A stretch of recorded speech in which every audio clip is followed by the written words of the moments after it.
Hey there, guys. So I'm going to go over a very simple and effective bench press program that's applicable for many people. So, obviously I do a fair bit of coaching, and one of the methods that I sort of, put in place, obviously depending upon, the lifter's ability and how long they've been lifting, is working with straight sets, but just a little bit of a twist to that. So let's just say we're dealing with someone that's very new to lifting. Typically, I'd go with, say, 4 sets of 10 or 4 sets of 8, as their main bench press work. And let's just say they're doing, 4 sets of 8 at 100 kilos. They hit all 4 sets of 8. That's good. Next week, I add 2.5 kilos, and hopefully they get, 4 sets of 8 again. If they do, adding another 2.5. Say, we get to week 3, and we're at 105 kilos now. They might get 3 sets of 8 and a set of 7. I'm still going to add another 2.5 kilos. So basically, I keep adding weight each week until they can no longer get one top set of 8.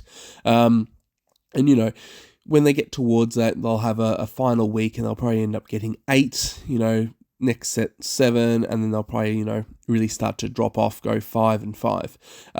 Even though they got that, 1 set of 8, I'm going to add another 2.5 kilos and just see, what reps they get next week.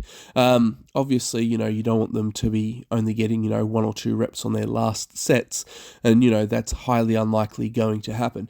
But, using this approach, you've also got a built-in deload. So what do I mean by that? So once, they do their week where, their first set, they're only getting 7 reps, they've missed 8, or they might even only get 6. What I then do is I, deload them. So the next week, I'll drop the weight back maybe 5 to 7.5 kilos, and then I'll restart from there.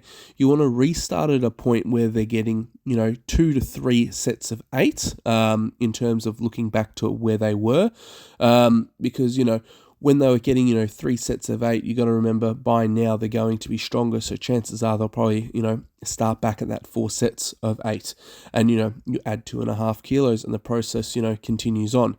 Now, the weeks where, you're hitting your 4 sets of 8 or 3 sets of 8 or whatever, you're probably going to find you're going to have more total energy left afterwards. For me, I only sort of like doing 4 sets of bench. For me, personally, just because I've been lifting a lot longer, I'm just sticking to 3 sets of 3 in the off season, and then I'll do a high rep out set afterwards just to get a whole lot of volume, as well as some push-ups and the rest of it. But coming back to what's probably more realistic for you guys is after your 4 sets, have a decent break, and then go and work on overhead press. Now it can be your choice of barbell, dumbbell, one arm dumbbell, whatever you want, seated machine overhead press. I don't really mind, but again, you want to hit 3 to 4 sets, and you want to put the reps slightly on the higher side, more the 10 to 12 sort of thing.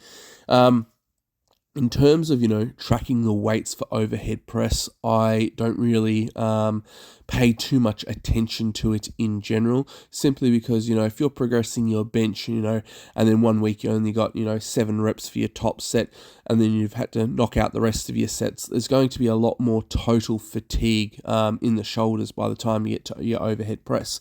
So you might think, oh, my bench is stalled out and now my overhead press is going backwards. But the reality is, if it was a lighter bench session where you hit all 4 sets of 8, then going into overhead press, you're going to be nowhere near as taxed. So your overhead press is obviously going to go up. But yeah, coming back to bench, as I said, the 4 sets is what I generally find to work really, really well. And then it's like looking at your weaknesses. Where are you failing? If you're failing, right on the chest, obviously, for a lot of people, that's going to be the ability to pause your bench and then, really working from a dead press. So you could either do some pin presses, and set the safeties really low. The other one you can do is obviously, push-ups, take it to a full stretch position at the base, pause, and then press up.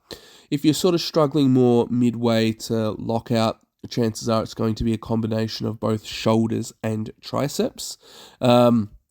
The other big one, missing the weight off the chest, going back to what I said with the pauses, a lot of the time that can also just be your inability to stay tight under load, and then your upper back sort of just failing and giving out on you. So, hitting some pull-ups or some one-arm rows is another, staple exercise for increasing your bench press. Now, typically, I don't do pull-ups on the day that I do bench. Sometimes I do, but if I've got front squats coming up, I don't really want my upper back and mid back to be cooked, because, hitting front squats with a tired back equals, you're just going to miss the weight.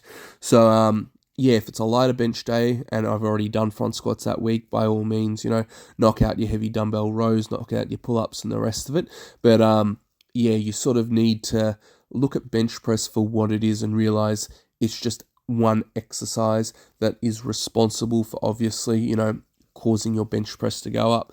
And what I mean by that is, if you competed in strongman and you never did any bench press, but, you really worked on your log press and overhead press and were hitting huge numbers overhead, by the time you go and, start benching, you're already going to be, vastly ahead compared to most people.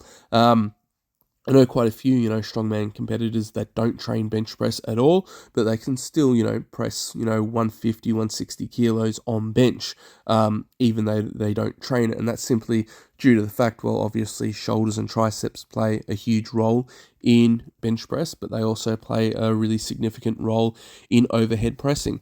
So, don't get too caught up just on one lift, especially if you have a few sessions and your bench just, you just missed it.